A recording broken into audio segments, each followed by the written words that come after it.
Our apartment was on the little square across the road from the Hilton in the city of Osterland, Sweden. A steady flow of people from early morning to late evening passed our entrance door.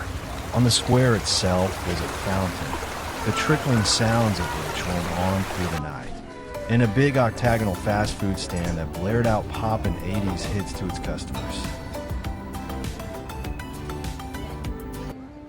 Under our window were benches, occupied by homeless people.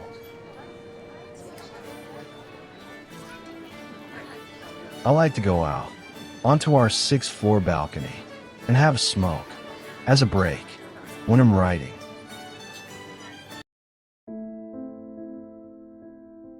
Heidi and Vanya were huddled on the couch watching television. Jan was standing before me, a toy car in his hand. "How are we doing, girls?" No answer. And Linda was on the sofa reading a newspaper.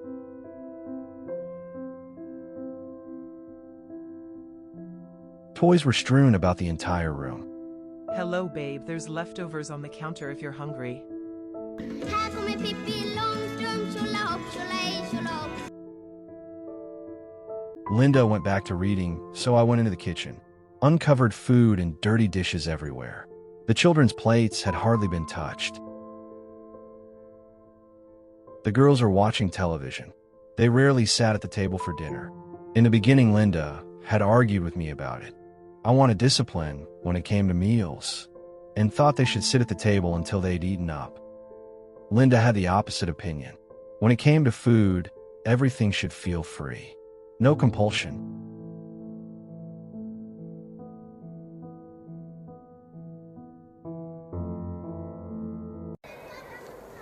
The first year we lived in Malmo, I talked to one of the other dads from the nursery school. Do they have discipline at mealtime? In my family, we never have any trouble at all. Our daughter sits nicely at the table until she's cleaned her plate. Really? How on earth do you do that? She knows she has no choice. You see, we broke her will.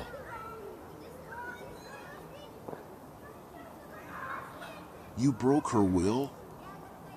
She sits there until she's finished. It doesn't matter how long it takes. Did he realize what he was telling me about himself? He was a man who believed in breaking the will of a child. I've noticed your daughter Vanya gives you trouble sometimes. Learn from us. I had gauged him. I had gauged both of them. To be alternative parents, meaning soft. I had missed it.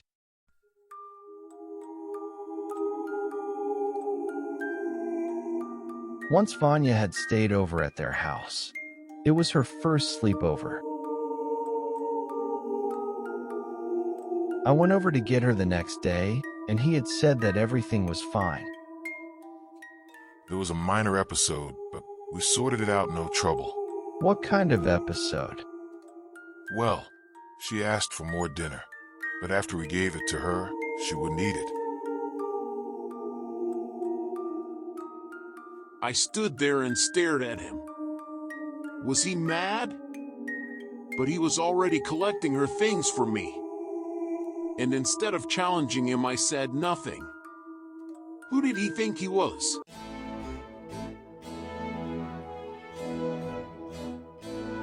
Linda was upset when I told her what had happened.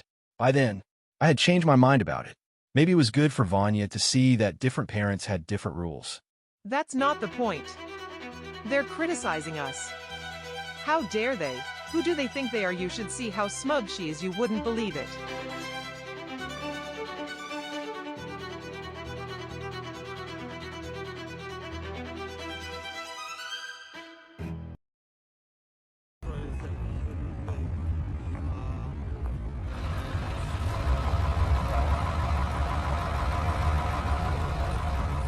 The air outside had a nip about it, and I zipped up my jacket before going to the internet cafe across the street on the other side of the plaza. With 2 small children, it was impossible to think inside our apartment.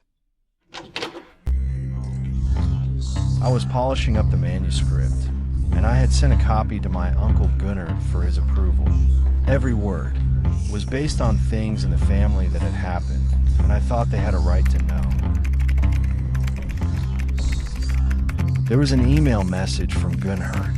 The subject line was, verbal rape. Imagine, verbal rape. He was my father's brother. My father was dead. This was going to be trouble. I couldn't smoke in here. I had to get home.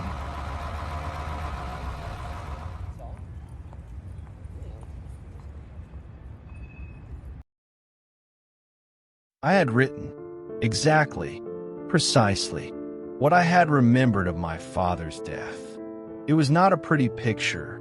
In his email to me, Gunhurt wrote, "It was my mother who was behind my novel.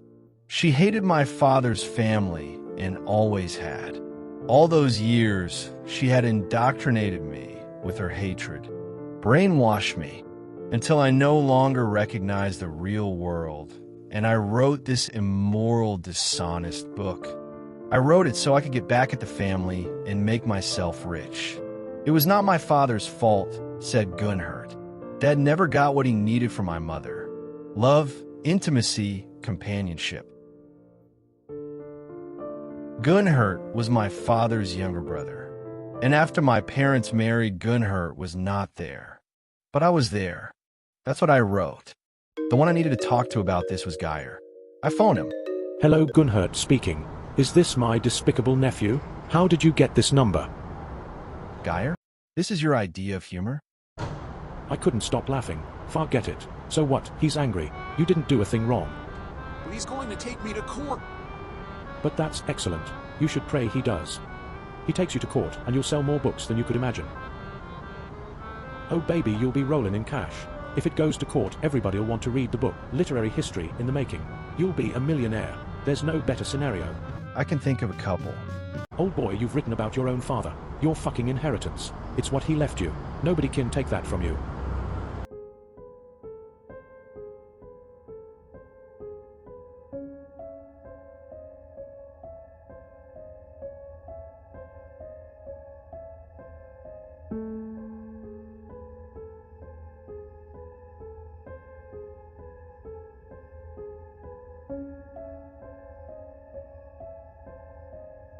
The reason I had written a book about my father's death and the dreadful days that followed was because my brother, who had sat with me in a car full of empty dirt-crusted bottles, and said, "If you wrote about this, nobody would believe it."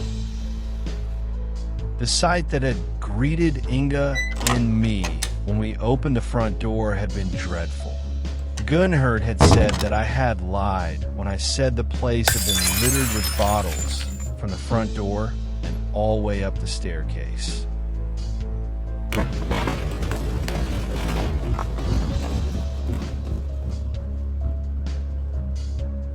Gunhurt had said that he showed up the day after my father died and had cleaned the place up. Just a bit of mess from a dime. But as I remembered it, empty bottles were everywhere, as if Dad had finished each one over a year or two's time and could not be bothered even to carry it out to the truck.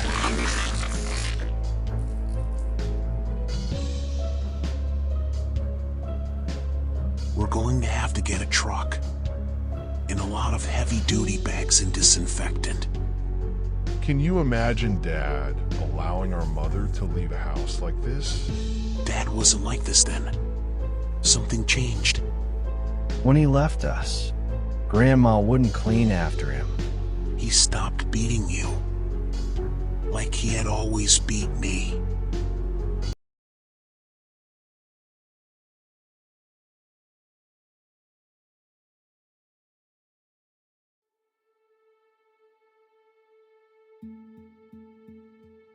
It was a story about a father and a son.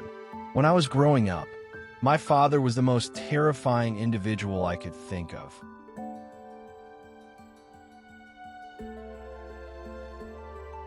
But then I discovered that there were things he could not do.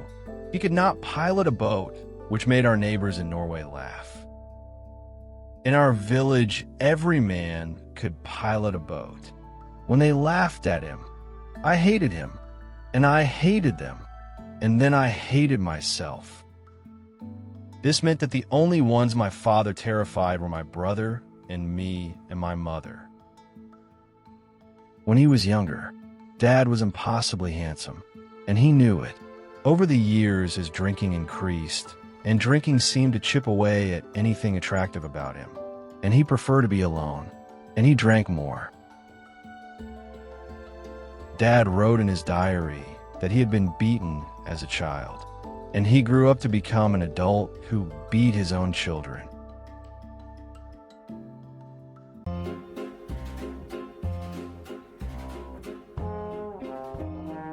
My best friend, Geir Ongel, was a writer in whom I trusted my every secret.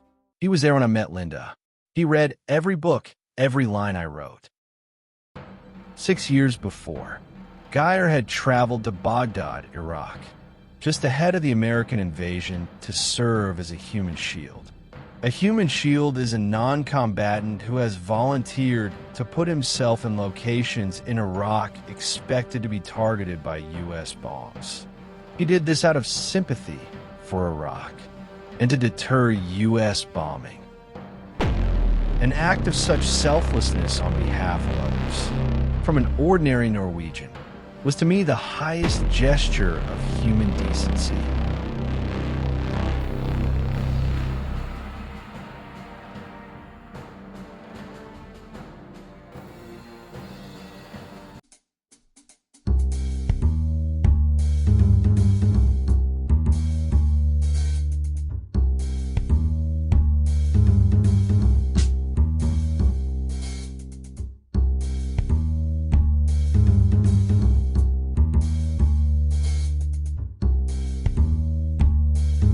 Nearly everyone I know has a father who failed him in some way, and everyone tries to compensate for that failure in the way he relates to his own children.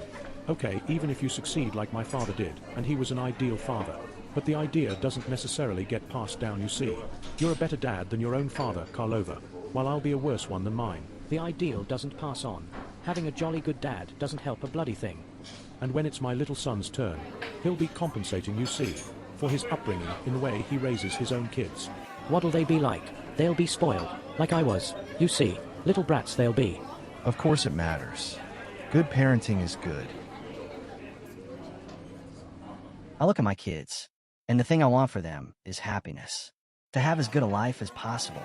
I don't want my kids to be tested for their toughness or their character. Look at the two of us. Your father was cruel to you, and it gave you the drive to create a fantastic novel that everybody identifies with. My father was kind, and I was spoiled, and then I wrote a book about the war that no publisher even cares about. I don't want my children to suffer, just to provide them with motivation to write interesting books about it.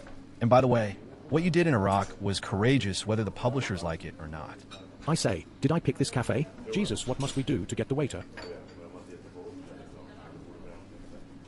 So, it must nearly be time for you to share your final draft with Linda. Yeah, it is. Can't be avoided forever. A writer who's honest and who's not malicious ought to be respected for the truths he tells. That's why your books sell. What you say is true, Geir, but you didn't write a book about your own wife. Oh, I would write that story in a second, but I, my boy, have been cursed by having a normal loving wife, while you, Karl Ove, have been blessed with an impossibly mad partner. You're a genius. You took the story of Noah's Ark, for Christ's sake, and turned it into a masterpiece. You find the suffering between people. Nobody else can do that. Noah's fucking Ark. How the fuck could you do that?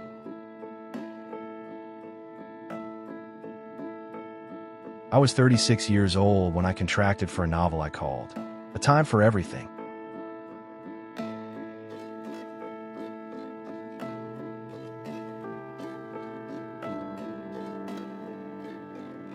Geir was talking about a section of the book that dealt with the story of Noah's Ark. Noah was instructed by God to build an ark for himself and his wife and grown children. That's all. But Noah had sisters and brothers, and they had families. And Noah stood at the stern and watched them down there as the water was rising.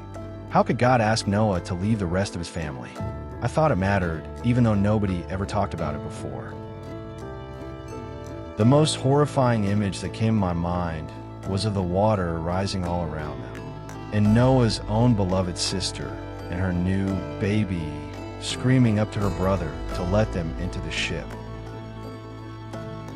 Even if God was convinced of the evil in all the world, how could he be so severe with Noah?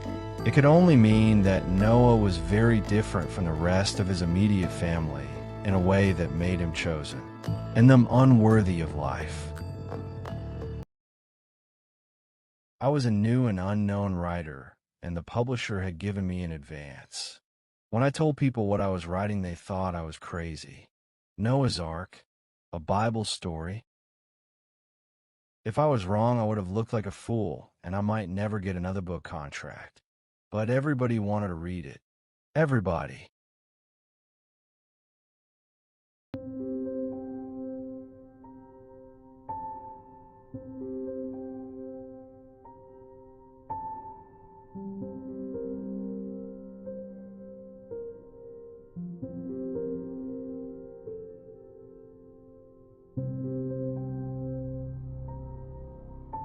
The spring, Linda and I became a couple.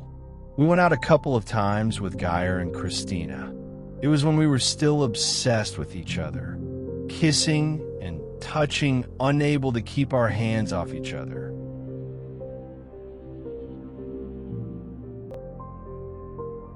Geyer knew me, and so he could not be surprised, but he still thought I was crazy. I had become something else, a creature floating in the sky, high above the world and everything in it. That was how I felt. I was the Sky Man, and Linda was the Sky Woman, and together we were going to have a Sky Baby.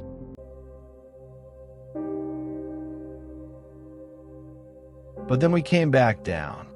The Sky life stopped, and something else began. We started arguing. I had moved into her apartment, and its walls started closing in around me.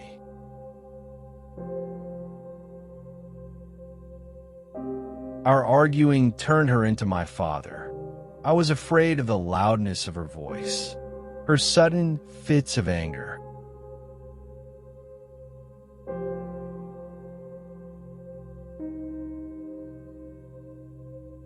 One time Geyer came over.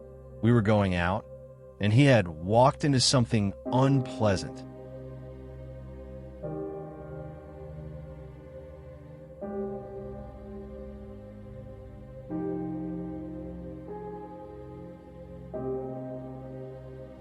He walked around her apartment, shamelessly examining everything in it, as if he wanted to tell Linda he could read her like an open book.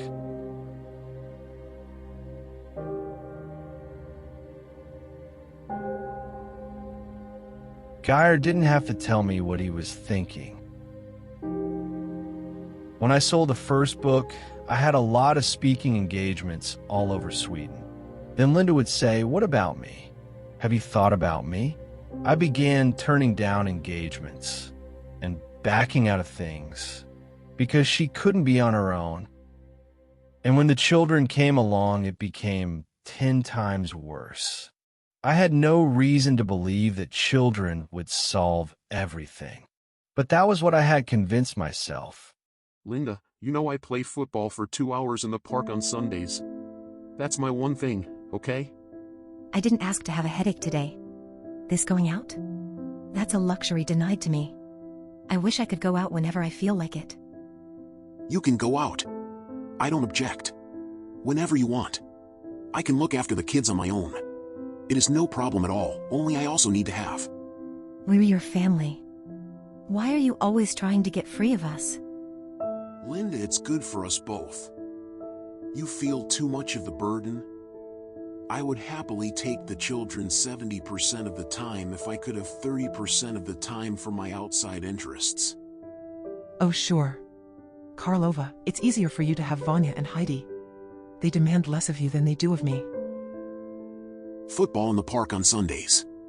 It's the only thing I do outside the house. I don't go out at night. I don't meet up with friends.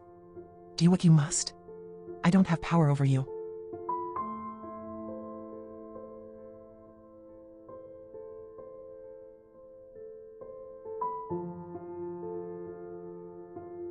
Oh, how I remember when you two met. It was a chapter in my book. I didn't think you'd last this long, but oh, how you loved her. The thing is, Karl Ove, you've taken it further this time. She feels like Gunhurt, you see. You're going to expose her. You're trying to tell her through the book itself. I'm trying to tell her what?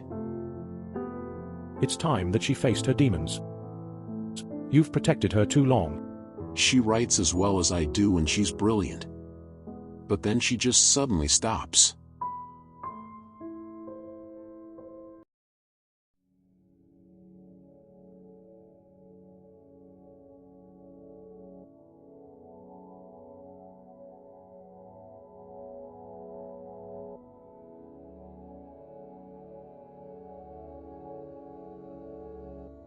I think it's the way you described that house that got him so upset. I mean, well, come on, Karl Ove. So much detail about bottles. And filthy dishes. You see, your door is being opened. And everybody can just look in. That can't explain why he'd get so angry. Something else is behind it. Karl Ove's a writer. That's what they do. Why does Gunhurt blame it on your mother? I don't think they ever wanted Dad to marry my mother. They didn't think her family was good enough. They didn't even go to the wedding. How's that?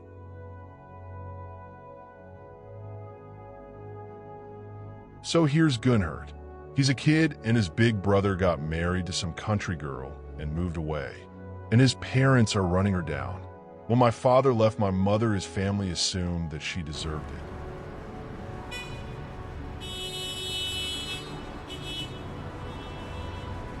Do you remember when we saw each other for the first time? At the artist's retreat? When you met me, what would you have thought if you had known you were going to marry and have 3 children with this man? I remember going into the common room, the one with the big fireplace. Everyone was there, and you were there, and I just had to leave. I could not bear seeing you talking and laughing with others and having a life that was independent of mine.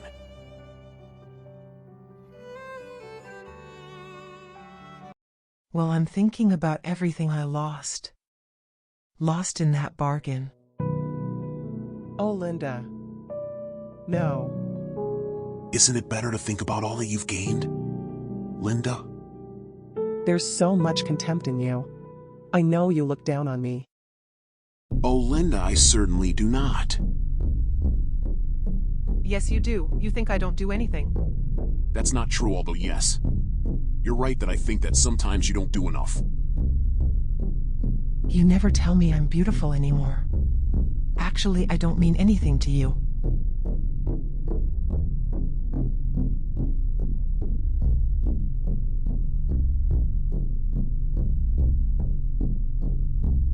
Maybe we should go.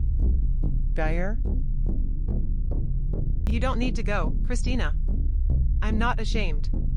My friends don't understand how I managed to achieve all I do. 2 children and a third coming. I don't think you have any idea how much that all is. Your friends? They don't know anything. You shouldn't listen to them. They're just trying to comfort you. You're 2 artists, each one in pain, so he can't hear the other.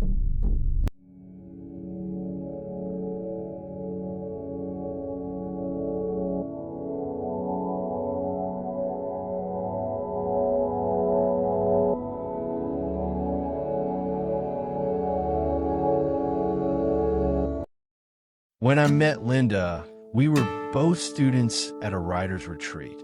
She was a poet. There was a lot of free time, and I watched her socializing with a wide and happy crowd. I saw her as happy and popular. Something lit her up, and at the time I did not know that something else could weigh her down. I was not in her inner circle. That was where I wanted to be more than anything in the world.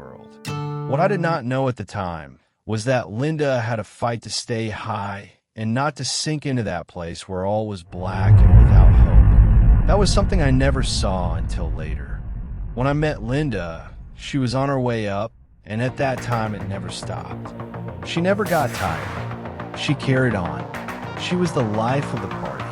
There were no limits. She never slept, until finally a girlfriend found her in her apartment, draped onto her table, mumbling to herself. She had crashed, heavily. Linda had stars inside her, and when they shined, she shined. And when they didn't, the night was pitch black.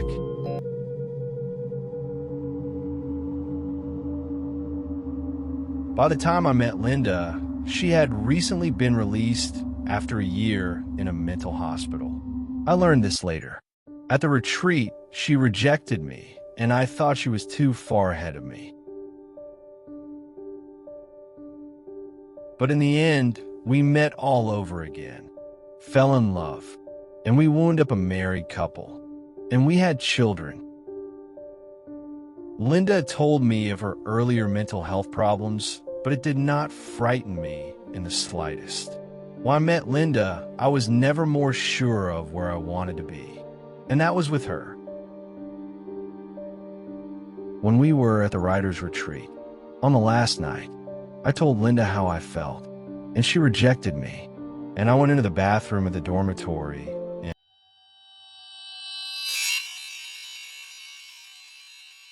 took a piece of glass and cut my face. I went back into the hallway, and everybody saw me. Wow! So, I was not a stranger to uncontrollable emotion, but neither did I remain its prisoner. I had just finished the first book when the call came that my father had died. Ingva and I went to Norway as fast as we could. We had not seen each other for some time. Ingva had always been wiser than me in school, and when I was totally innocent about the world, he got me into clubs and introduced me to girls.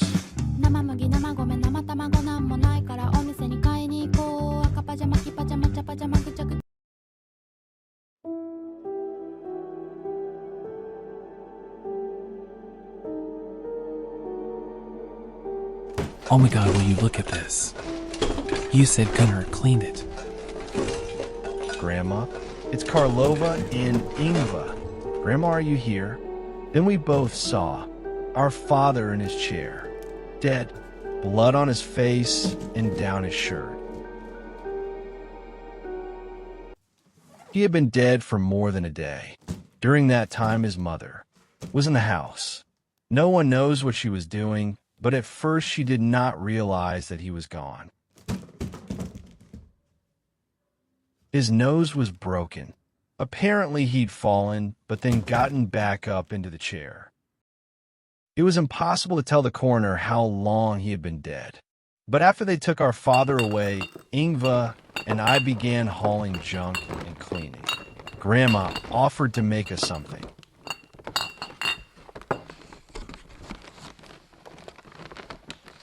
Ingva said that there were tall bottles of beer in the refrigerator. He said, well, they're unopened. He put them on the counter, but I couldn't drink.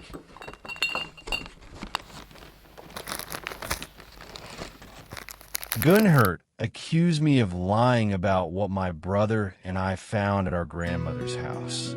But wouldn't I much prefer to show my father as a dashing, successful man? He was a popular school teacher, and after work, he was in his workshop making things. He could control and disguise his drinking for years, and he had a magnetic public persona. But when he got home, the public man shut off. When he was in public, he wanted people to like him. But when he was at home with us, he wanted people to obey him and just leave him to his woodworking projects. If we entered his wood shop or touched a thing in it, we could be beaten. Did you know that he had sunk into this? Look, I hadn't seen him. I haven't seen him in years. I didn't visit. He wasn't looking for visitors. Dad would have sued you for that book if he wasn't dead. You wrote about him crashing the boat and everybody laughing about it. He would have been furious. Why are you crying? Christ, we hated him. Right now, all I can think about is the mess he left us to clean up after him.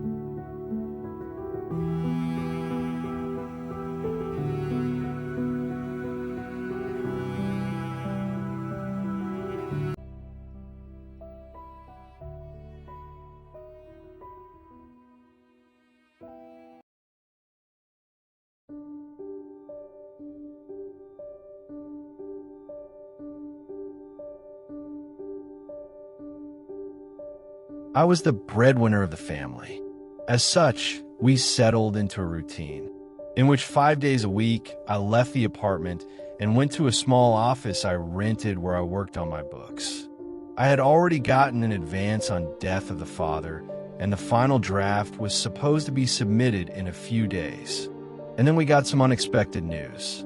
Linda had been offered a contract on her own book. You remember my idea?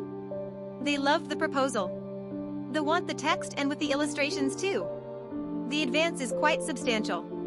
They love the whole thing. Congratulations. I told you that you were as skilled a writer as I am. Yes, you did, my handsome boy, and I really appreciate it. They have a whole timeline for me because they want to publish in the fall. Imagine me, Linda Bostrom, little me, with her own book with full-color illustrations. I can't believe the whole thing is coming true at last. Your mother is going to be so proud of you when you tell her. Let's see, I'll have to work out a work schedule. But you see, you won't be the only one in the house getting a salary. 2 paid writers in the house. How's that? Now, it is important not to get scared about deadlines, because that is new to you. Don't be afraid, I'll work out a daily schedule like a machine. You will be proud of me. Of course. Just I want you to keep your cool, Linda. It's not a race. Calm and steady. Aw, you're worried. Don't you think I can do it? You just watch me, my darling. But this was a road Linda and I had traveled before. Linda could get manically excited about a good turn of events, and the happiness would flood her very quickly. Too quickly. But she had no reserve tank, and the joy would completely burn out, leaving her empty only a short time later. Dutifully, Linda began sitting down at her computer in the spare room. She described to herself where she was going next in her book, and I listened as she tried to find her place. But the pressure of the publisher's deadlines was eating away at her.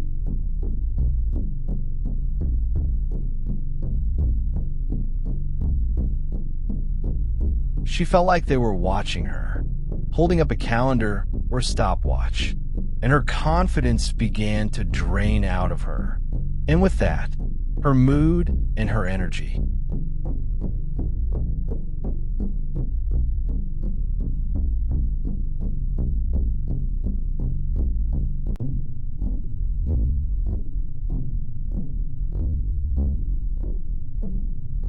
Hi. How's it going? It's just not. I feel like I can't. Everything I wrote before, it just doesn't. It's like, who wrote this? How am I supposed to organize? They're going to phone me, and what am I going to say? It's just tough getting started again. You'll see. Oh, you can say that, Karl Ove, you're like a machine. They give you a deadline, and you put everything else out of your mind. But I can't do that, do you understand? Don't think about the deadline. Just think about the story you're trying to tell, right? Pointless to tell you. You don't understand what happens to me. I'm not like you. I can't just turn it on and off like you, and you never get that about me. You never do. Linda, this might feel like an awkward time to remind you, but I have 2 things coming up. Very important. What is it? I have to go out of town for a couple of meetings tomorrow. You knew about it. And I have to complete my revision, which is due to be in the editor's hands in just a few days. Oh, Karl Ove, this is not. It's not. It's... Can you just wait until I can reach my mother? She could come stay with me. Are you crazy? Linda, it's tomorrow. I have to go to Oslo. I have appointments I have to keep. Can't you put it off? What's so important? I have an interview with a newspaper. For the book. And I have a book signing at a bookstore. They've advertised. People will show up and buy the book because I've signed it. Don't you see? What do you think pays our bills?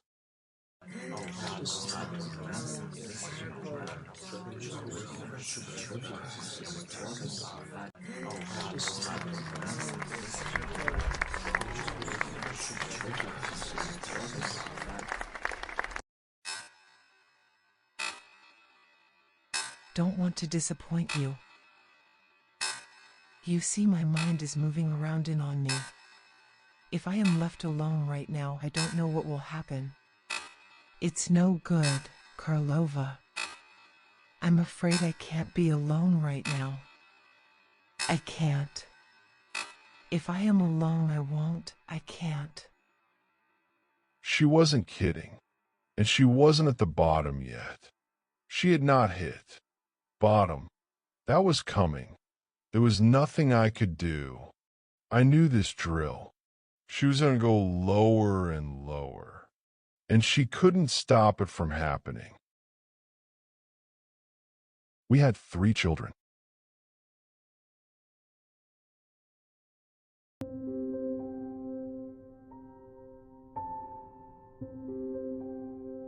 I gave Linda some space. We put the kids to bed, and we went to bed without talking about it anymore.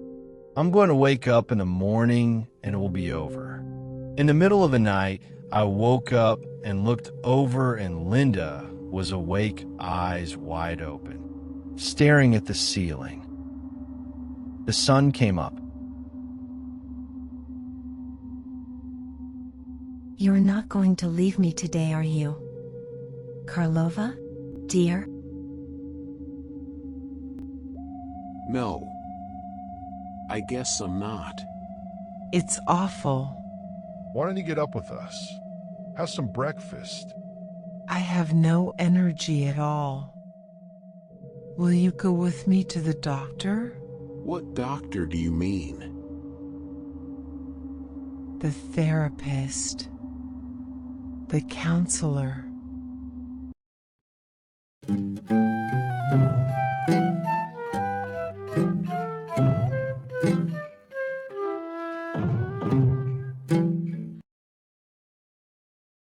Linda was a big believer in couple therapy and thought it would help her.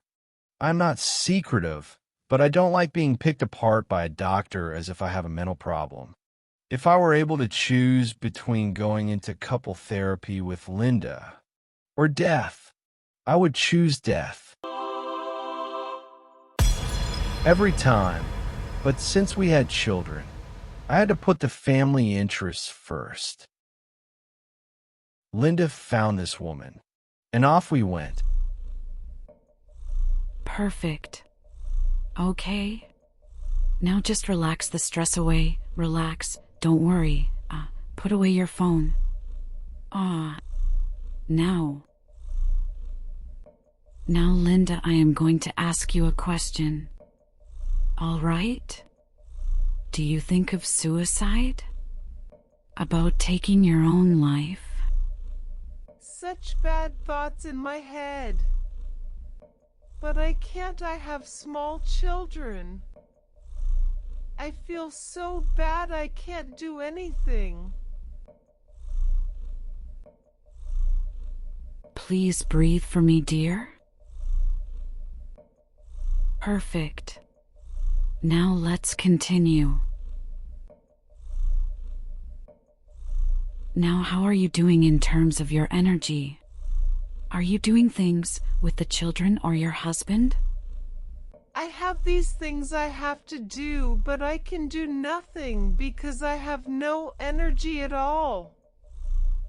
No strength to even get out of bed. Sometimes when we feel overwhelmed, it takes our energy away because it seems too much to handle.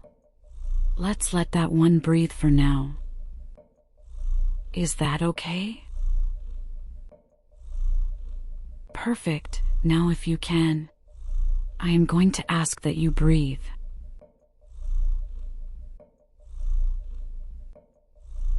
Until you think you can bring your voice down to the calm Linda, so that the excited Linda does not take over. Okay, I'm sorry. Perfect. Now at this time I'd like to direct a question or two at Karlova. Surely this is an unsettling time with the woman you love going through some things you're not used to. Love and patience are healers. What about you? Do you have thoughts about what might be causing Linda to feel unhappy? I don't know. What are your impressions of Linda right now? She's a bit depressed, I guess you'd say. That's why we came here. That's caring of you. I'm going to say that Linda seems deeply depressed and sad, but that's okay.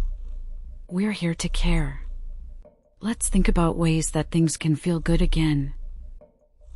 Hospitalization is one option to consider. All right? Yes. Let's breathe. First, there's peace and quiet at a hospital. Okay? While at home you have the children and reminders of work. I don't want to be in a hospital. I understand. But there might be demands upon you at home that right now it's better you don't face. I think for now we'd like to tough it out at home. Linda, is that your feeling? You want to work on things at home? Yes, it is. Perfect. As you wish. Now do you think you can do some things at home with family? All right? Reading to the children? Giving them a bath? Shopping? Things that relax you and allow you to breathe. I don't know, but I just don't want any pressure. Maybe sit with your children and watch a TV program? SpongeBob? Oh, we never miss SpongeBob. Oh, never?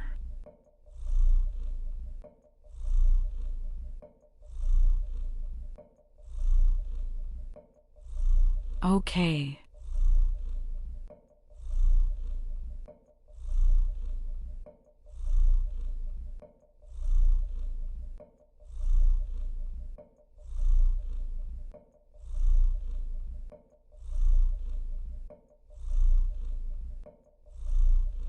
Linda's mother, Ingrid, agreed to come stay with us and help take care of the children.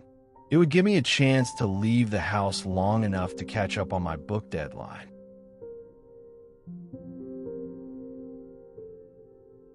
I'd always liked Ingrid. When she was younger, she was both a stage and film actress in Swedish theater and films. She could be charming. Ingrid was dramatic. She would spend hours doing her hair, and I never knew what style of what color she was going to choose on a given day. Well, I suppose I should ask you how is my daughter and if you are taking care of her. Well, the therapist said that Linda is in a depression. I'm doing what I can. I have no one else to depend on. I'm glad you're here. If we both comfort her, it might help. You know that I am never too busy to take care of my daughter, Karlova. It was very awkward with each of us needing the other. She was a worried mother, and she had 3 grandchildren. I was a husband and a father. But Ingrid was angry with me now because of what I had written about her in my second novel. I had rather exposed her. But if she alienated me, I might be less trustworthy trying to heal her daughter, my wife. So she could not dismiss me as she would have liked. If I hadn't written the book, everything in my relationship with her would have been good like before. Linda told me, "You're a writer. Write what you see." A A year earlier, Ingrid was coming over each day and watching the children. I would go into my office to work. She cooked meals, she cleaned the kitchen, played with the children. One day, I finished my writing and headed home at 3 p.m. I thanked Ingrid, who went home. Then I went into the kitchen to make a sandwich. I took down the bread from the cupboard, and I just happened to notice the bottles on the top shelf.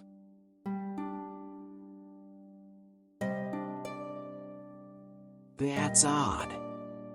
The bottles are not in their usual places. The half bottle full of Aquavit has changed places with the Calvados. And the grappa that had been near the back had changed places with the Dutch gin. How did they get moved? We haven't had people over for months. And that grappa, that was almost full and now it is down a third. There can be only one explanation. It's clear as day.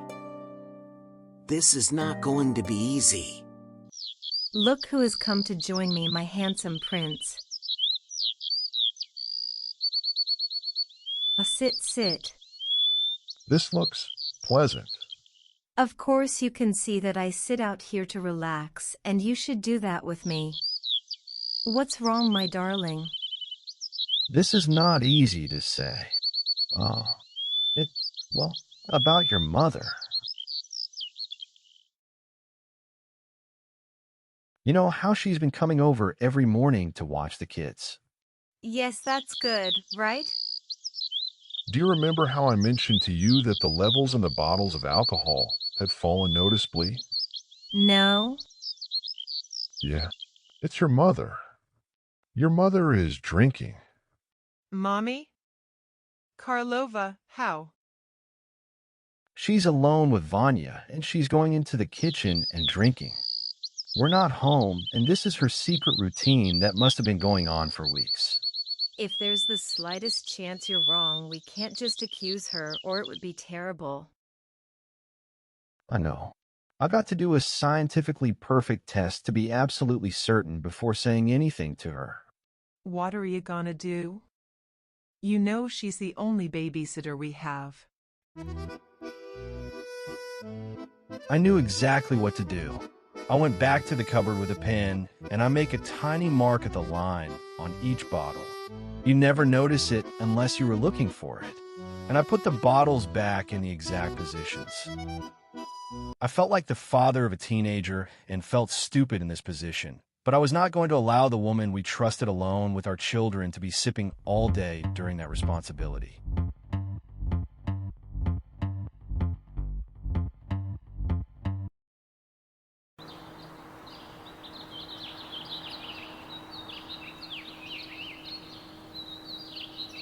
Good morning, Ingrid.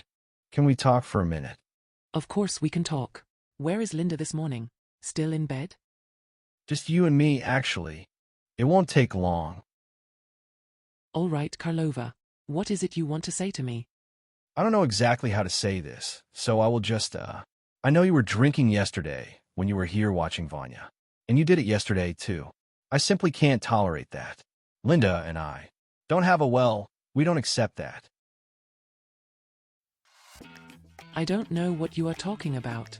I've never had a drink while I was here with Vanya. It would never even occur to me. Where have you gotten such an idea? Look, you're Linda's mother. You're a fabulous woman, and I only want the best for you. I don't want this. The last thing I want to do is to accuse you of something. Oh, that's rich. You say you don't want to accuse me, but you stand there and accuse me of drinking in the middle of the day while I am watching my precious granddaughter. Ingrid, I know. Okay. I won't tell you how I know, but believe me when I tell you I know. You stand there and tell me that you know, but you don't know because I didn't do it. I don't know how your damn bottles got lower. Ingrid, you're great, okay? But this is not a debate. You're going to have to agree to put this behind you, or you will not be allowed to be alone with Vanya again. Do you understand what I'm saying? I understand, but I can't confess to what I didn't do. I suggest we drop this for now.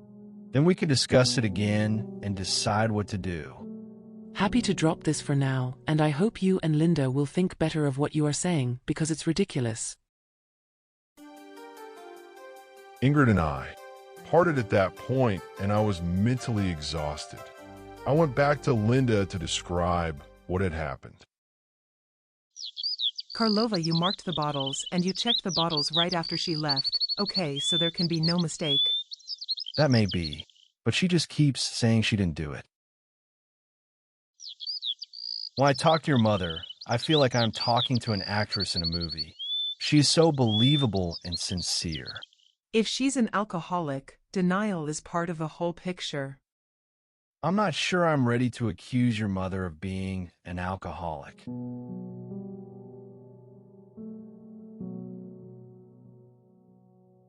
The next day, Ingrid telephoned Linda.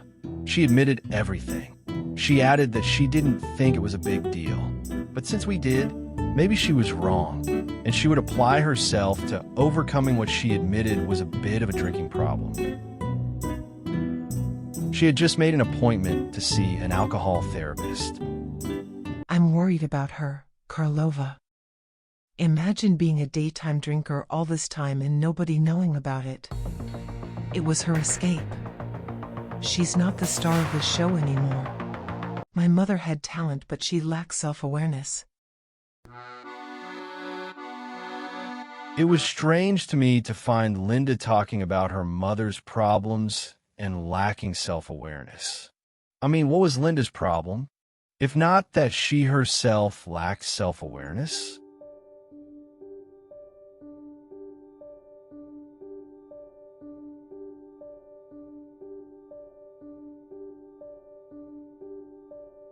My immediate concern was that Linda was not getting any better.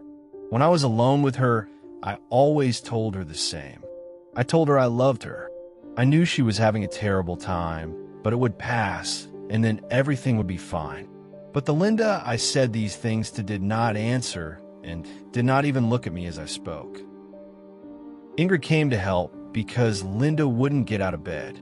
She ate her meals in bed when she ate it all.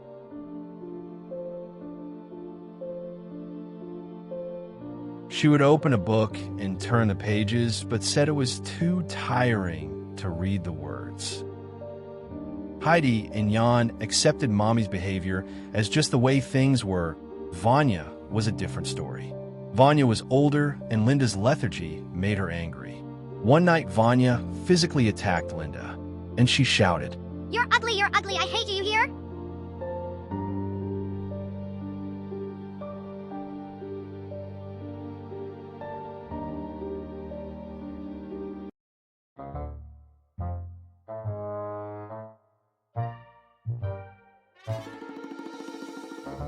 Good morning, Karlova. Our patient today? Well, Linda slept through the night. How nice. I think it's time that I said something about the book in which you chose to write about me. I always respected your talent and was proud of your success. And Linda lets you write whatever you feel. I hoped we were friends. Friends? We are. Let's do an accounting. I didn't fault you for trying to protect your children against the granny who drinks.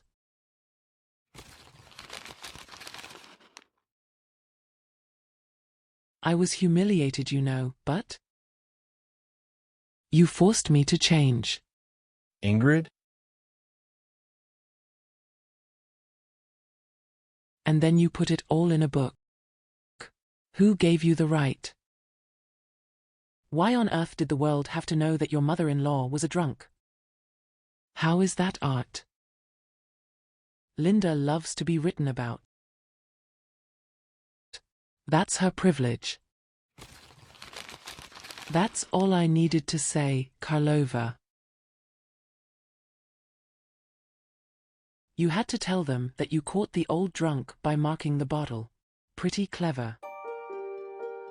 There was no defense I could really make because she was right. At least she had gotten it out into the open. But even though Ingrid was furious with me, she could not escape the fact that she had to stay near me if she cared what happened to Linda. Linda was losing weight, and Ingrid feared her daughter might simply die. We had to work together. Linda's lack of interest in the children astonished us. She would allow one of them to sit in her lap briefly, but no chatter, no affection. She wouldn't dress them. Linda had slowly fallen into a dark tunnel alone, and I didn't know if she wanted to come back out.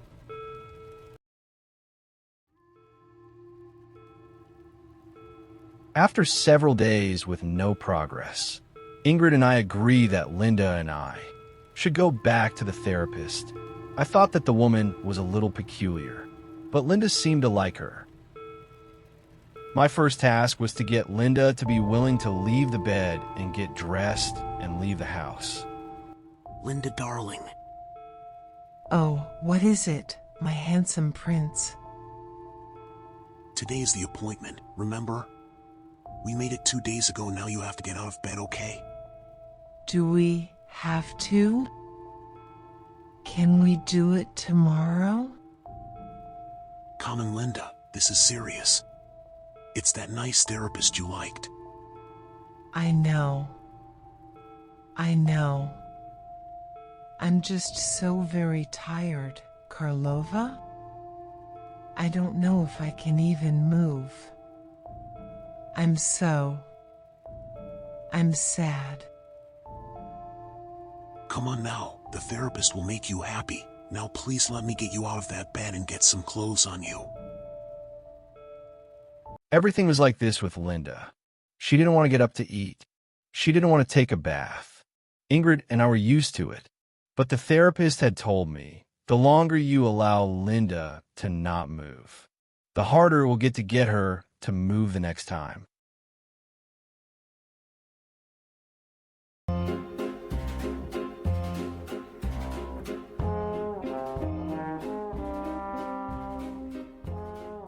Please relax.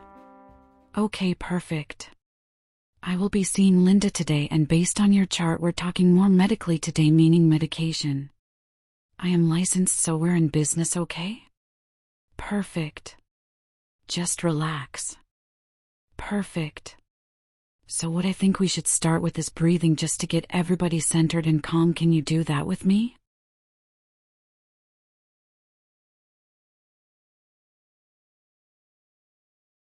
One moment, just let me look at my chart.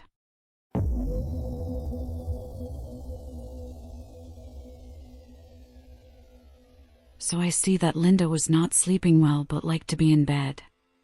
All right.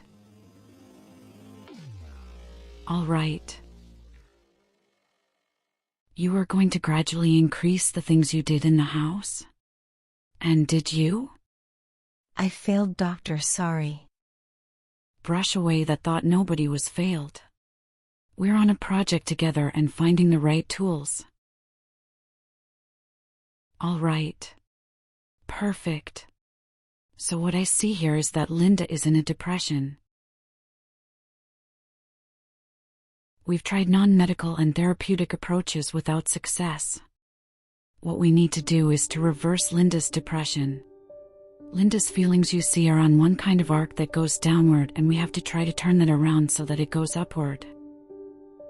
And how do we do that?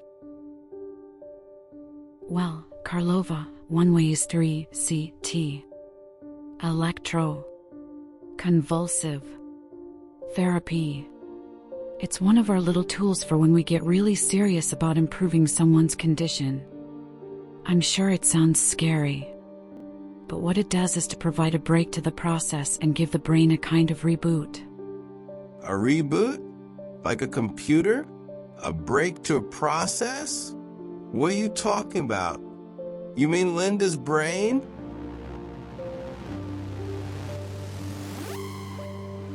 Oh, he loves his wife. And that really helps as well, as Linda looks for handholds to reach for. But Karlova, if I could get you to breathe now. just to breathe and be calm. And think about my explanation. All right. I don't want electroshock, doctor.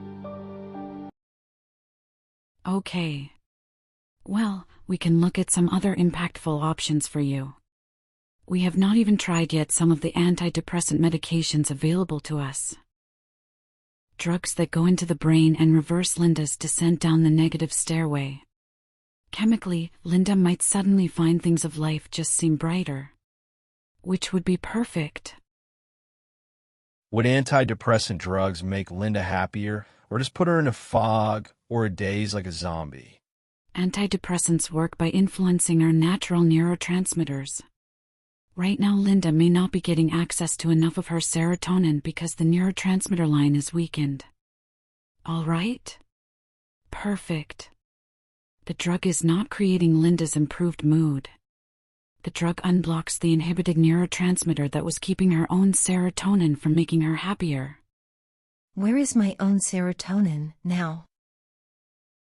Your serotonin is blocked from moving because counteractive transmissions cut it off, perhaps owing to a bad experience. Or just your own chemistry. If the antidepressants are the better option, then why did you start by recommending electroshock therapy? Here's where it gets tricky. What is it? The negative impulses are not likely to quit but might continue to push at Linda, which means that it will be the drug that is holding them off and letting Linda feel happier. But we need for Linda's own self to overcoming the destructive impulses. And there's one more thing. An antidepressant can open the door to the serotonin flow but can't close it again.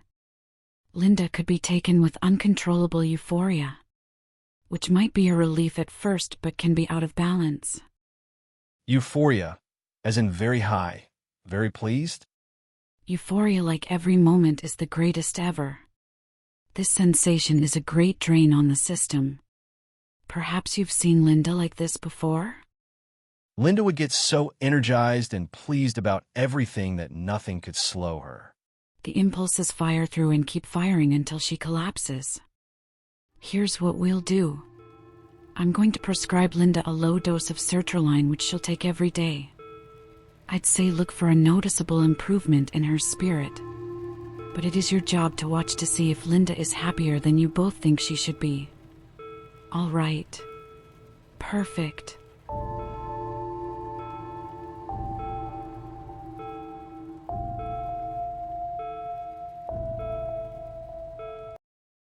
Back at home, Linda began taking the sertraline the doctor had prescribed for her.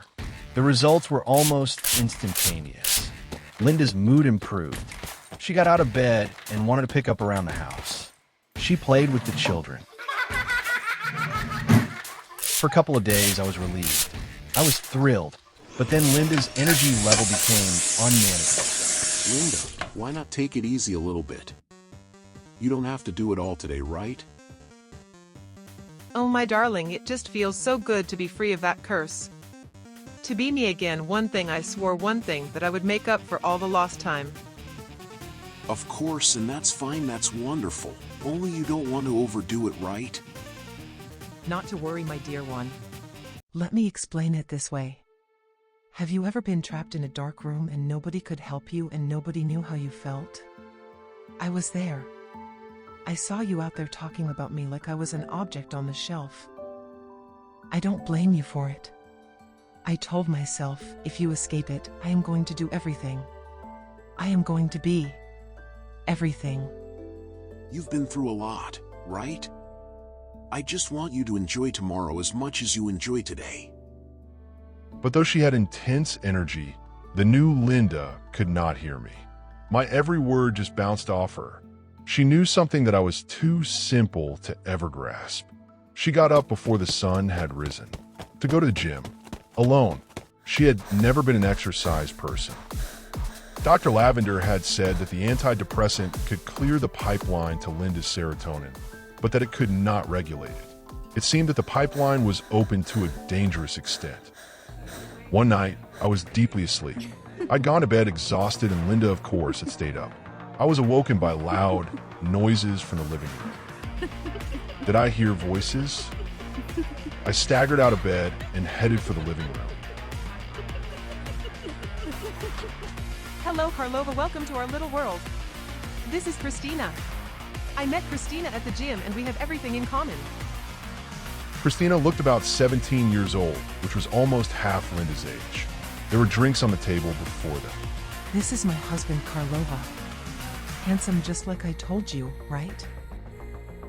It was 3 o'clock in the morning, and Linda prattled on, as if it were the most normal thing in the world for her to make a party with some teenager she met at the gym. Linda, careful now, not to wake the children, okay? We have 3 children, Christina. He means we should keep it down. Christina is celebrating today because she got admitted into university and she'll start in the fall. I've been telling her what it was like when we were students and how exciting were the changes in our lives. Christina did not realize, but the Linda she was drinking with was not the normal Linda. I could not listen to this nonsense anymore, and I just went back to bed.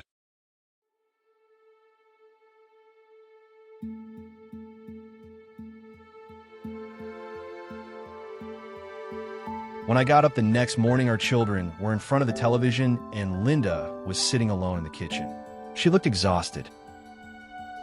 Oh, it looks like Linda's not going to the gym today. Oh, Karlova. Did you actually get any sleep last night? I tried, but I couldn't sleep at all. It's like my brain won't stop. It's a miracle you didn't wake the kids last night with your little party in our living room. That didn't upset you, did it? There's something wrong with me. I don't know what it is, but I can't go on like this. I need help, Karlova. What do you think you want to do? Dr. Lavender told me I should go to the hospital, and she was right all along.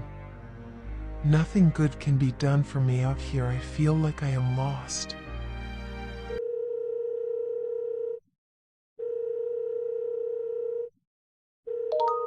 This is Dr. Lavender's office? Doctor, this is Karl Ove Knausgaard, Linda's husband. Sorry to call you like this. Linda? Linda, one moment.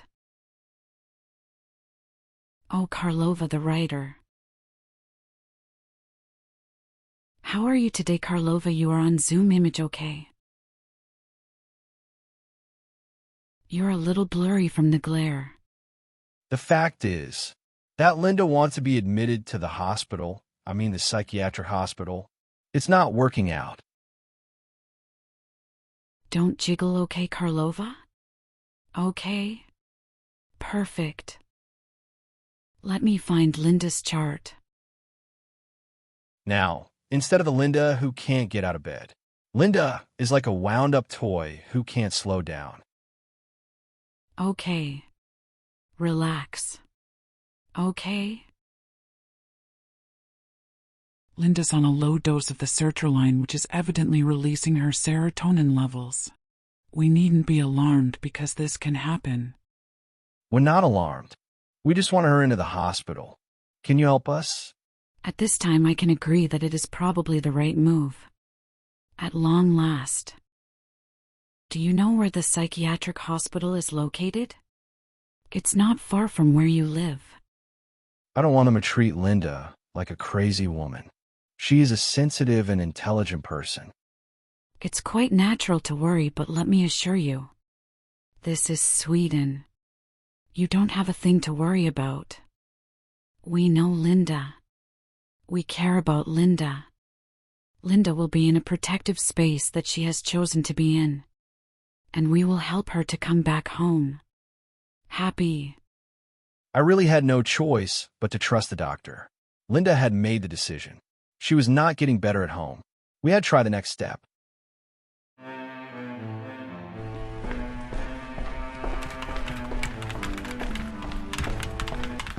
Come in and take a seat. Hi, hello. Well, I must say, I'm a little honored, right? You're the writer, Mr. Knausgaard? And your Linda are inpatient today. Linda, how are you feeling today? I keep going and going and I can't stop, almost like I'm electrified. Dr. Lavender had you on sertraline for depression, is that right? Working a little too well? I feel like the world is spinning out of control and I'm trying to keep up, but I can't. I'm sorry, well, once we settle you in here, we can try some different meds and observe you a little bit. Before we go any further, do you have any concerns or questions for me? I do. Dr. Lavender said I could call at any time if I had a problem, and I called 2 times and she didn't pick up. What's the point of my leaving the message if she wasn't going to return the call? What if it's an emergency? I've taken an overdose? I'm terribly sorry, Linda, about that. There must have been a misunderstanding. My colleague actually was on vacation until yesterday and should have given you the number of another doctor. I'm suicidal and she's on vacation and I'm going to voicemail? That's not good enough. Linda was not the same person as when she and I met Dr. Lavender. Linda was aggressive and demanding. She wanted exact answers about the medications. She wanted to sleep. She wanted attention. She was a woman in a panic, fearing she would be abandoned at any second. Shouldn't it concern you how very frightened I've been? Let's do this. Let's get you all checked in and show you the really nice room we have for you. And if I can, I'll have a word with your loving husband. That's good, good. That's what I want. Karl Ove, I'll see you in a bit, okay? Well, Karl Ove Knausgaard, novelist. How are you holding up? I don't understand anything. I haven't seen Linda having an outburst before. We get that. In here, so don't worry. What else? When can I get my wife back? At home. Linda decides, okay? But I think you should try to give her a little time. Linda is trying to find peace inside herself. I was not used to any of this. It struck me that when the doctor suggested that Linda get checked in, Linda just got up and followed the nurse. She barely looked back at me. It was like she was excited to get in there. In a sense, Linda was escaping us. I went home. I had to tell the kids something. Where's Mommy? I told them that she couldn't sleep lately, and the hospital was going to help her. I felt foolish. Vanya said, "When is Mommy coming home?" And I said, well, I didn't know. After I had fed the kids, read to the kids, and put the kids to bed, I called Linda at the hospital. Linda was in a great mood. Hello? Hello? My handsome prince, yes, you wouldn't believe this place. We had a very tasty supper of meatballs and pasta. How's that? And people were nice to me. The nurse on the ward evenings is a little crazy. But she's only on evenings. A woman down the hall is a schizophrenic and she started running like you know down the hall. And 3 guys caught her, but they were not rough. So then, you're not coming home tomorrow? I'm sorry, the connection is bad. Tomorrow? They want to see how the new medication works. I have lithium to help me sleep and then Zoloft to fight the depression. So far, the lithium isn't doing anything. Oh, we had hoped you'd come home. Sorry, my sweet. I will give you a list of a few things I am going to need here. Like I don't even have my notepad. I've got a meeting with the doctors tomorrow finally. That was the way the conversation went. Linda never asked me how the children were, what I had fed them for dinner. Did they ask for her? She had gone into a space just for herself.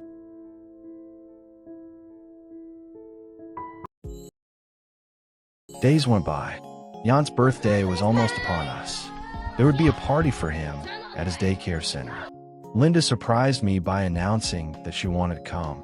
She was on several medications, and she was not acting herself, so I was apprehensive about how she might look or might behave in the school. The teachers had known Linda as a very calm and conservative mother, and I did not want her to create a scene.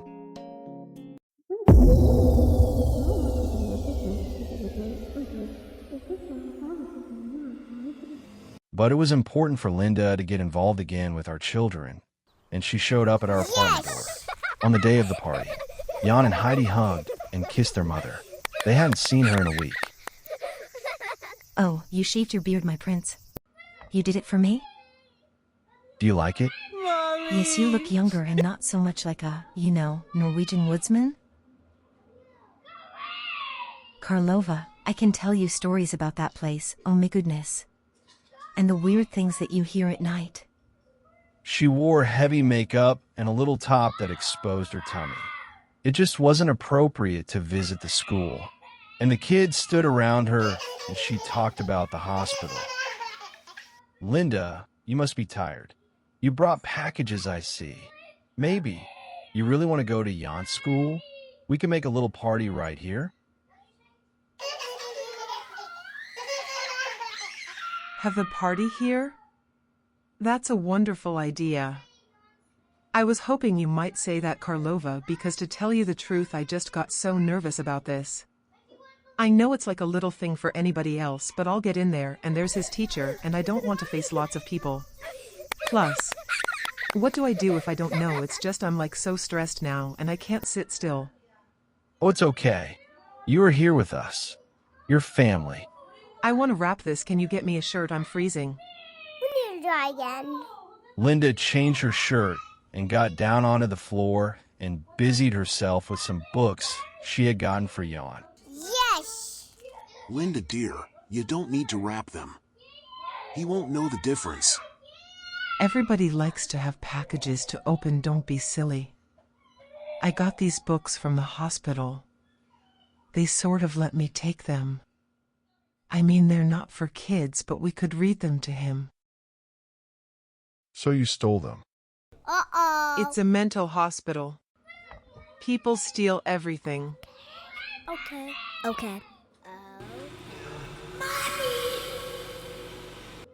We have to get to the school soon. Shouldn't we start? Jan is just kinda waiting. My poor little man, it's his birthday, I'm sorry. Just give me a second to check my Facebook page. I can't get a signal at the hospital and it makes me crazy. Good to check. Just a bit, okay?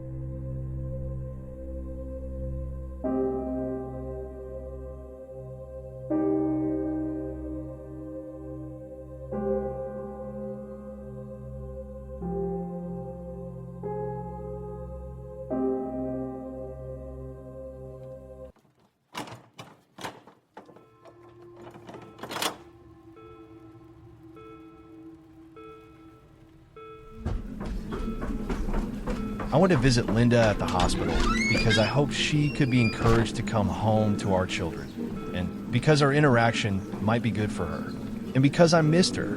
What was it about this place that she liked so much?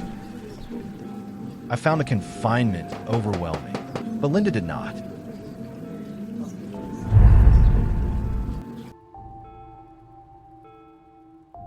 Excuse me, sir. Gotta see some ID before you go further. Karl Ove Knausgaard, here to see Linda. Oh, you're that author. My wife has your books. Yes. And you? What do you do here? Oh, whatever's needed. Most of the time it's quiet, but people will surprise you.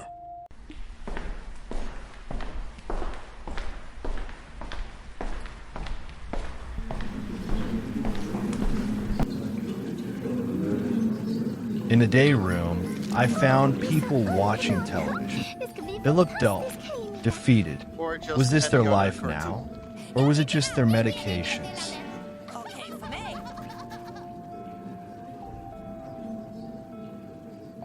Then in the distance I saw Linda before she saw me. She turned and acted thrilled to see me. Everyone, this is my husband. He's the greatest writer in Norway. It's completely true. Well, Linda girl, you got yourself a handsome man. Come on, I'll show you my room. It's so cozy. This way.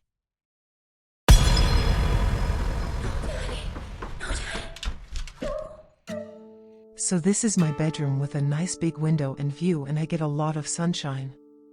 I don't have much yet, but they told me I can decorate any way I want.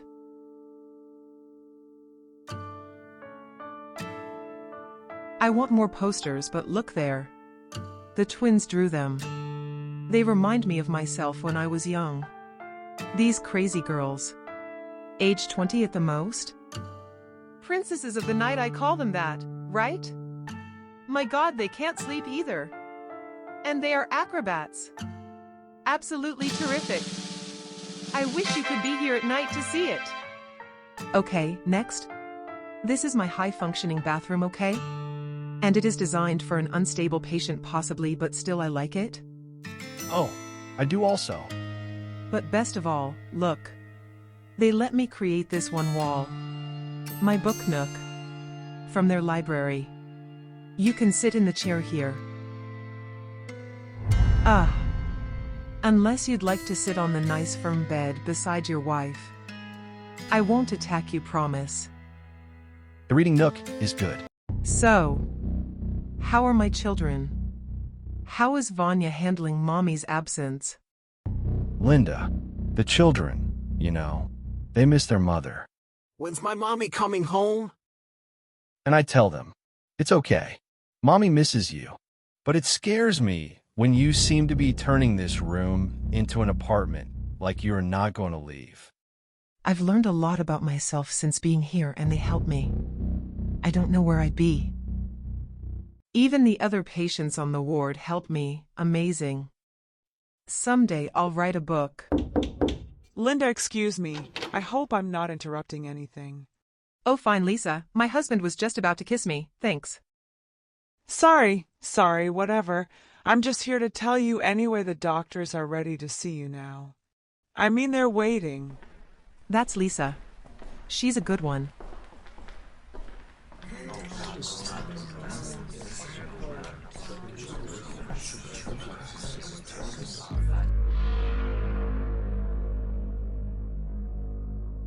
Well, Linda, we talk every day, don't we? Here we are again. And I see you brought your husband with you today. Morning. You better be on your toes today, Dr. Schottenheimer, because my husband is a very wise man. Not so wise, okay? Mr. Knausgaard, we just have to go through this with Linda, you see. She keeps us all on our toes, and that's okay. Linda, Karlova, this is Dr. Patel. Hello, Linda. Dr. Swenson. Good morning. And this is Dr. Greenbaum. Hi, Linda. I could easily take the whole thing over, but given the extraordinary expertise of our colleagues here, let me start by opening it up. A question for Linda? I do. Linda, Dr. Patel here. So may I ask, do you feel that we are helping you? I know you're doing your best and you've let me borrow your books, but I still feel so shaky. Shaky? Are you sleeping at night? Sometimes. If you only knew what it was like to be me. Now, Linda, have we gotten the right balance yet on the meds? Because you were quite agitated at first. The meds are not working. I need something stronger. Linda, I'm Dr. Aziz. My colleague here didn't introduce me. You'll have to excuse me, Bilal. I guess there's too many distinguished minds at this meeting this afternoon. Sorry, sir. Yes, all right. Linda, I understand that you directed the Andropov sisters. The Andropov sisters? Well, you encouraged them to do gymnastics tricks in the hallway long after lights out. I just wonder, what's up there?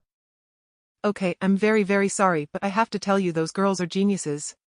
It must be a medical miracle to have twins in a psychiatric hospital at the same time. If you vary their treatments, will they respond differently? They deserve more of your attention. Remarkable, yes, Linda.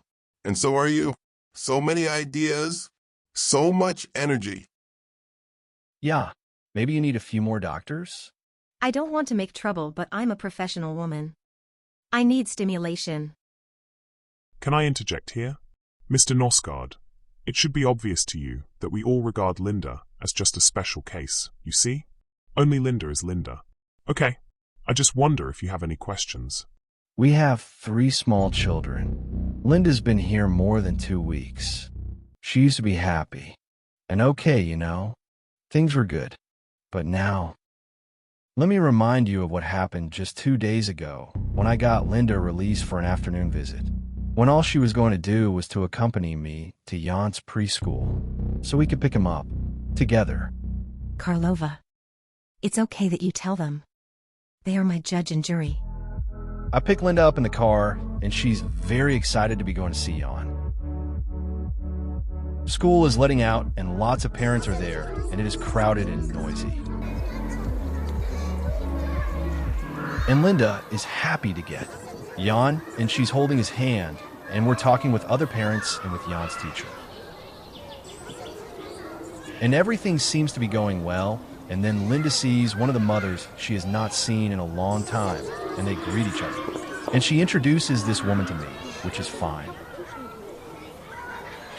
And then all of a sudden, Jan's teacher says, "Where is Jan?" And he wasn't with Linda. And Linda just went speechless.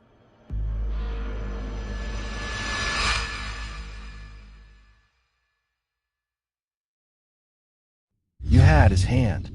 And everybody started dashing around the schoolyard and the lawn and to the places next to the school, calling out his name, Jan. And then, there he was. He had wandered over into the shopping plaza next door, and he was just standing there, looking around. And we all hugged, and we both took his hand, and we walked back to the car, and I took Linda back to the hospital. And I thought, okay, we dodged a bullet this time, but I cannot depend on her. And she was his mother and my wife. So what was I going to do?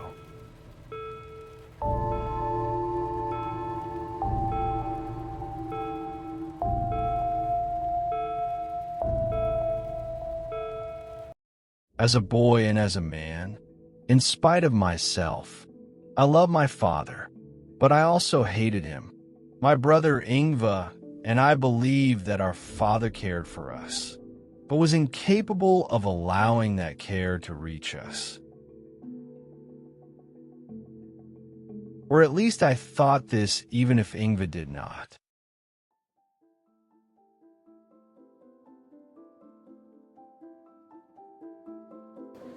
When I was in high school, my father shocked me by showing up for the end-of-term show, in which I had the lead role.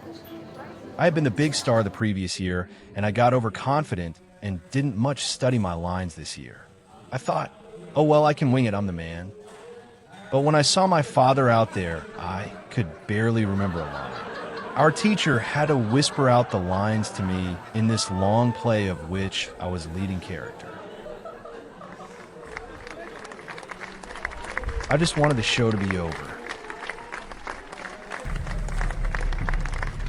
In the car on the way home, my father told me he had never been so embarrassed in his life, and that he would never attend one of my shows again.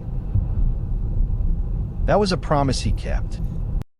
In my father's mind, I was a foul-up, and I was soft, but in truth, I was good at everything. I was the leading scorer every year on the soccer teams, but he never attended one of my games, never asked me, "How'd you do?" When I was 16, my father got it into his head that he and I should go on a skiing trip together, maybe a bonding experience. He went out and bought himself all this expensive, state-of-the-art skiing gear, like he was preparing for the Olympics. He was excited, but the thing was, my father could not ski. He was like a beginner. It reminded me of the whole business with the fishing boat that he could not pilot. And I had skied with my school team since I was 9 years old. So here we were, on this father and son outing. And was my father even aware of the differences in our skill levels? He showed up with new equipment, but he inched ahead, shaking like a senile old man. I did not want anybody at the mountain to think I was in any way connected to this person. I was embarrassed by him. My mother would tell me later that he had bought all that ski equipment and driven us all those miles in an effort to get closer to me. But by then, it was already too late. 2 years before that, when I was 13, my father announced that he and I were going to go deep water cod fishing in a crummy boat in the dead of winter. We had to get up before light, maybe 5 a.m., and I still had to catch the school bus at 8 o'clock. Get up, boy. Time to fish. Outside the house, it was dark as the bottom of a well, and cold, particularly in that boat. on that icy water. I was almost immediately frozen, half asleep, and wanted to go home. But I was with my father, so there was no point in whining, no point in saying anything. He liked fishing in this little motorboat because there was nobody around, not like when he tried to steer the big power boat and just kept hitting the dock in front of others. Bad weather. Cold, dark, raining. Best for fishing. The fish love bad weather. Fish hate nice sunny days, boy. Remember that, if you want to catch fish. My father would throw a net into the water, and we put out little floats with baited hooks underneath. When the fish bit, it was my job to haul at the net while my father maneuvered the boat. But we had to swing by the net lines, and I had to reach out over the side of a moving boat and grab the line. If I missed, my father gave me an earful. You missed, boy. Damn it. You paying attention to your work?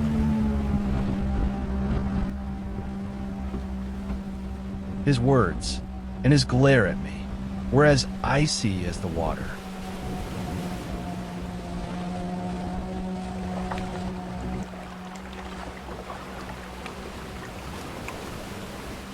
I hated these little trips. All I could think was, just get through it. Another 20 minutes.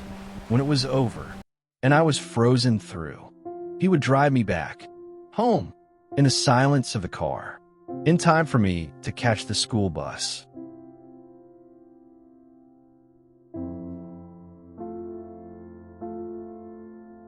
When I met Linda, the sun rose. I can't find a better way to express it. The sun rose in my life. I met Linda in the fall of 1999, when I was invited to attend a retreat for Nordic riders in Sweden.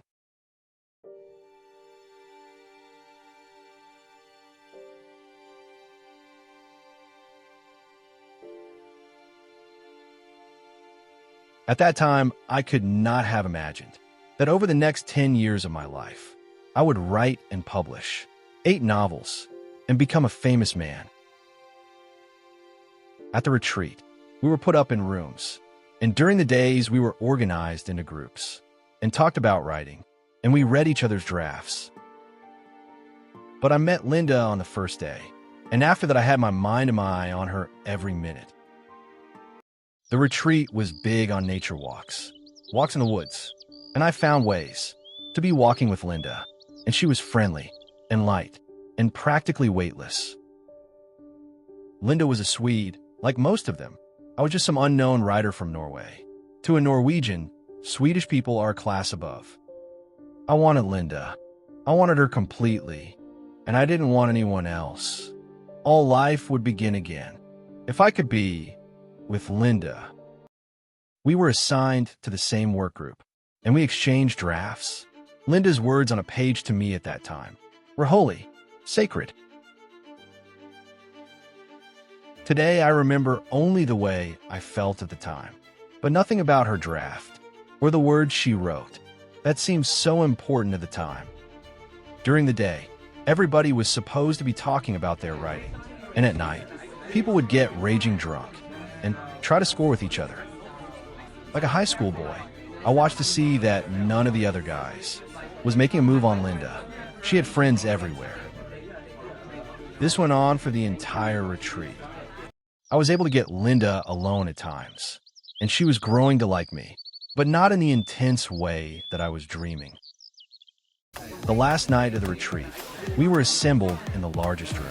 If I did not express my feelings to Linda, now this night, I would go back to Norway and never see her again.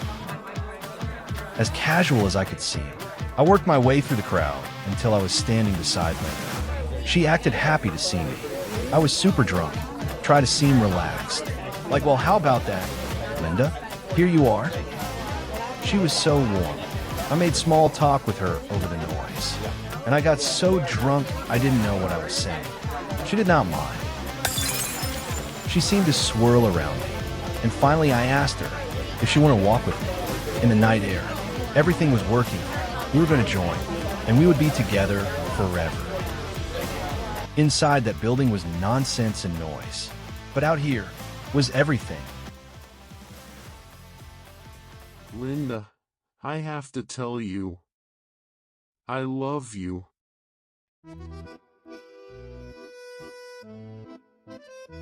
That feeling won't change. Wow, I didn't expect that. I mean, I knew you liked me, but you hardly know me.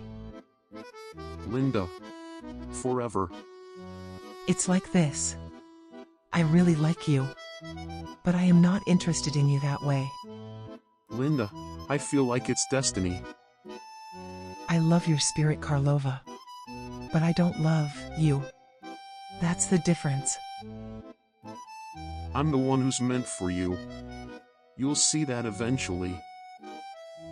Let me tell you how it really is. I know you have this friend, right? And he's the one I like. He's fantastic. Don't be mad. Wait. Karlova, it's okay. Wow. No way. Ever. Oh, how I suffered. In love. I went back to Norway, took a teaching position on the island. 2 years later, Linda and I met again, and it was completely different. She was ready, and I was so pleased with myself. I thought I had won something, and knew it all, but I didn't know all there was to know about Linda or about marriage. I was going to learn.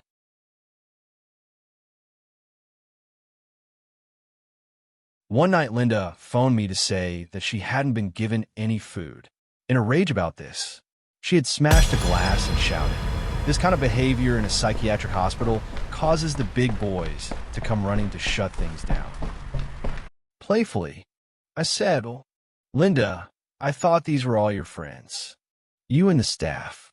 Linda said, not last night. I was so tired of the whole thing. I was sick of being treated like I must be stupid, but I shouldn't have fought them. You can't win that one. It was like that scene. What was that movie? Linda, no. Stop describing your experiences in the hospital like they were movie scenes. This is not play acting. The next day, one of her doctors had met with her and suggested one more time that maybe Linda would like to have the electroconvulsive therapy, the ECT. Linda asked, why should I do that? The doctor told her that whatever was tormenting her was not dissolving away from therapy or from medication, and that maybe Linda would like it erased from her memory altogether. Linda thought about it seriously, and this seemed to please the doctors, and they scheduled her a time. Then, Linda said, how can it erase some parts of my memory, but not erase other parts like the parts that I like? And so they brought out another doctor. And this doctor said, it doesn't work that way. You can expect only moderate possible memory loss of recent events. And the memories often return over time. But the point of ECT is that it stimulates the production of positive neuroconnectors in your brain, overwhelming negative impulses. But Linda wasn't buying it. And then, another night, one of the nurses had sat down with Linda, and they had had a little talk. Linda was sick of the doctors, but she liked this nurse. Linda. Oh, what a setup you got in here. Got your books on the wall. Posters. Your room is more decorated than my apartment. You happy? I like my room, but Liesel, did you see what they did to me the other night? Famous husband. Children. Yes, I have a wonderful family. I can't complain. I'm from the Philippines. My husband is Swedish. Romantic. Tell me more. Tanya is the oldest, Heidi is 6, and Jan just had his 3rd birthday. You know my husband, the writer. It must be intimidating living with such a talented, popular husband. Oh no, I'm just so proud of him. Sometimes he writes about me, you know? How can you not feel exposed? Liesel, when an artist doesn't tell the truth, he's lying. My husband is one of our age's great truth-tellers. I love him for that. But you're here. I'm here because one of those truths is that I have problems and I'm trying to work them out. You can read all about it in another year or so. I know my husband will make this very thing into one of his episodes. What if you just made the end to this episode? It was good, it was necessary, and now it's done, and just walk on out of here. I want to be well, first. Oh, Linda, are any of us completely well? Will we ever be? I get anxious, I miss my country. But my husband needs me. Karlova is the strongest man I know, although I know he's so tired of this. Linda, it's time for you to go home. Mission accomplished. Am I ready? Every good that this place can do for you, it has already done. Your family misses you.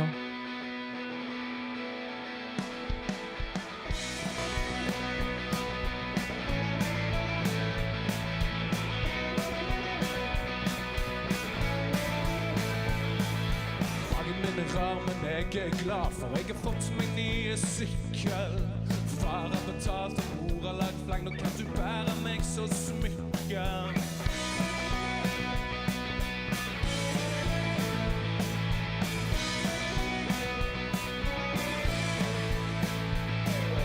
Fotene raske sånn som meg. Hjuler knapt ned I bakken. Jeg danser sidelengs med meg deg, men du smyger deg fra meg som kattelvegg. Skal trøtte meg I hjertet på deg. Ta med deg bæren, kom og gå rundt på sak. Jeg skal trøtte meg I hjertet på deg. Gå rett på sak.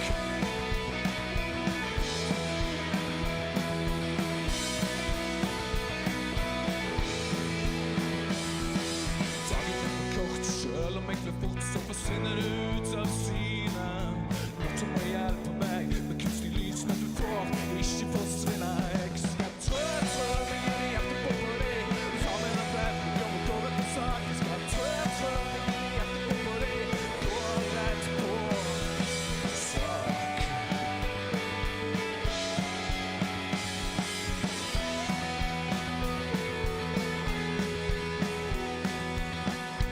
Det gjør luft så går rundt. Jeg skal trøtte meg I hjertet på deg. Ta med deg bæren, kom og gå rett på sak. Jeg skal trøtte meg I hjertet på deg. Ta med deg bæren, kom og gå rett på sak. Jeg skal trøtte meg I hjertet på deg. Ta med deg bæren, kom og gå rett på sak. Jeg skal trøtte meg, gå rett på sak.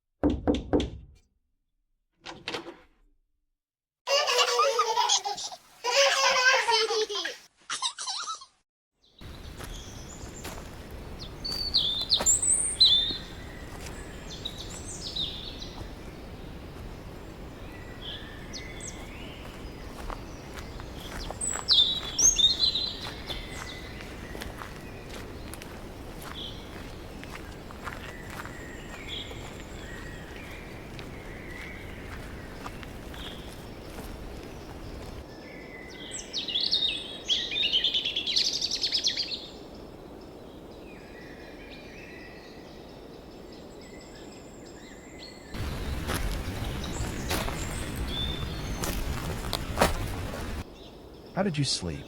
Like a baby o' the finches, there. I love it out here when it's warm. Yeah. Giddy girl today.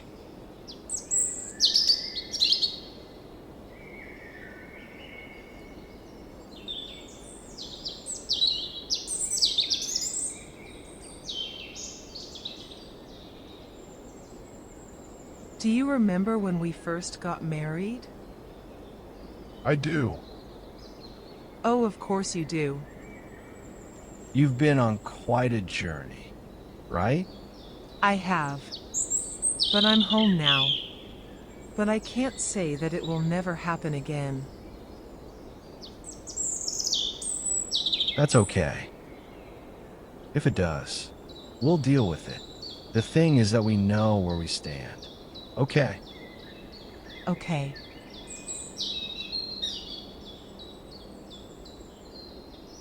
I told you.